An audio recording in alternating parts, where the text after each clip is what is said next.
What's up, guys? My name is Colin Moriarty. I'm senior editor of IGN. I'm here with the illustrious David Ballard of Naughty Dog. David, what is your position at Naughty Dog? What do you do over there?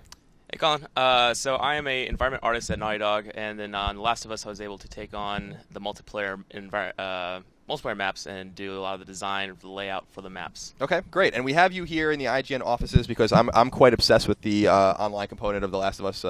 I think it's actually really awesome. It's good to hear. And I got the gold trophies in it. I played it for a long time, and we had conversations in the past about the maps, and you really had your hands all over these maps, and you told me a lot of interesting stories about them. So I thought I'd bring you into the office, and we'll talk a little bit about each map, and we'll start here with the Checkpoint map, and you'll kind of run us through and show us, some of the design philosophies, some of the cool things that the readers and the listeners out there might want to see. So Awesome, shall we begin?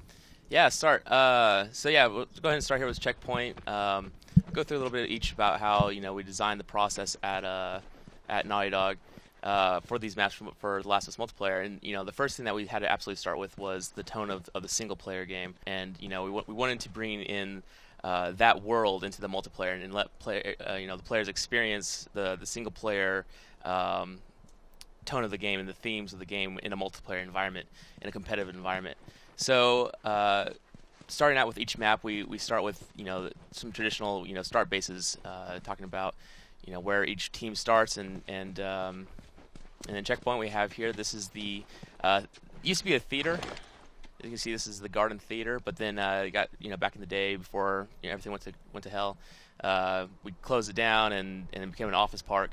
Little Easter egg. This is Daly and Associates. Aaron Daly being the lead multiplayer designer of The Last of Us, and his associates are the multiplayer team. So that's a little Easter egg there. Real quick, a little hidden thing that not many people know about is this little window right here. It's a good little area to hide in. It's pretty neat. Yeah, I didn't. When I was playing the game, I spent a lot of time on this map. I never even noticed that. Yeah. So I'm kind of curious how many people did realize that that's even there. I'll blow a lot of other people's minds right now. We also have this sniper perch up here that absolutely nobody knows about, which is pretty crazy. Yeah, I don't think I ever went up here either. Oh, I was much of a sniper, but yeah. Oh, I am.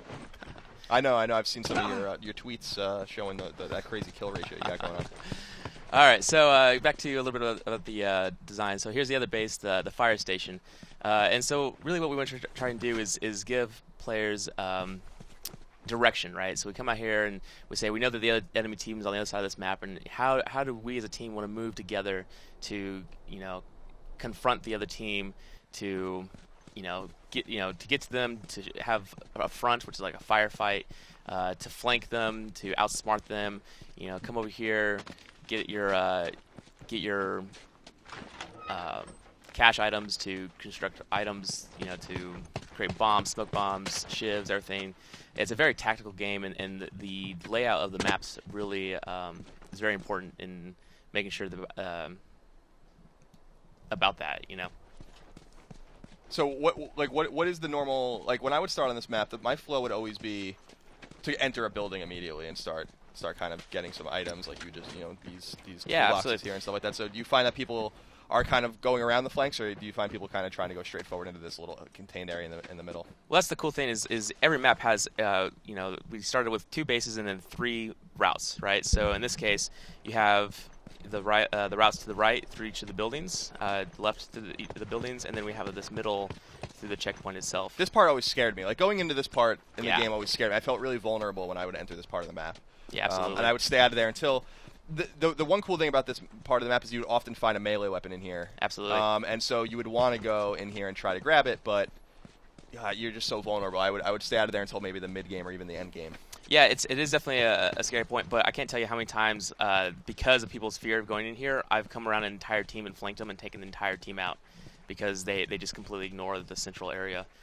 And so, let's say the team went over here to the right, they come all the way behind, and now they're all taking cover behind these bookcases. Flat, go up here, shiv somebody, have covert ops, boom, done. And then my team is sitting over here on this side, fighting back, giving them suppressive, which is there's so many strategies. And that's the cool thing is everybody's got different strategies in the way that they're going to approach each map. So what do you think this map exemplifies compared to the other maps in terms of style, or why people might want to play in this map as opposed to others? I know this is one of the more popular maps, at least when I was playing. So what is it about this map that's different than the others? So interesting thing about this map is the interiors on the sides. Let me get up here and get a quick little advantage point.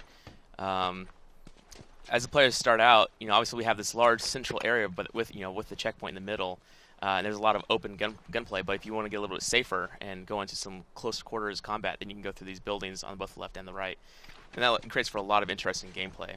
And then of course you can come back to these bases, and either if your team needs to kind of defend a point or seek safety, then you can do that as well. It's a very flat map. This is one of our first maps. It was originally started. The design was started by Aaron Daly. Then it was the single player artists were Christian Nakata and Santiago Gutierrez. And then from there we took it and added all the awesome foliage and everything to make it like overgrown and try and tell story. That's another thing that we try to do with all our environments and these maps is try to tell a story. Like this is what happened at the time of the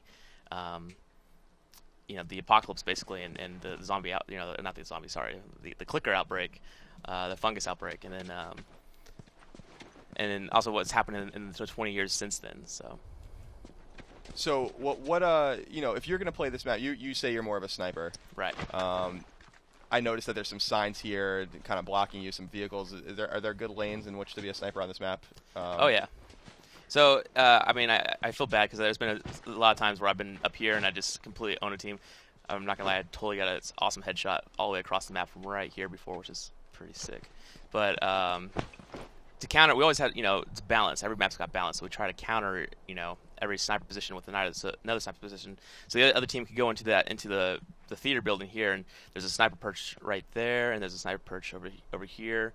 And so if you notice, there's no cover here, right? So like, if I'm up here having a really great advantage point on a lot of spots, I'm totally open to be shot from, other points. And the only place to have cover would be like, here or behind this windowsill.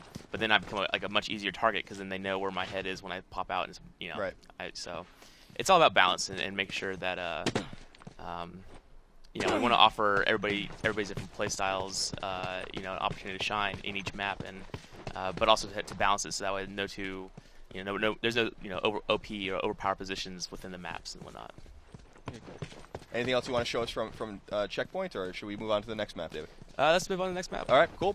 More on all things, of course, The Last of Us in PlayStation 3 and PlayStation 4 soon enough. You'll want to keep it tuned to IGN.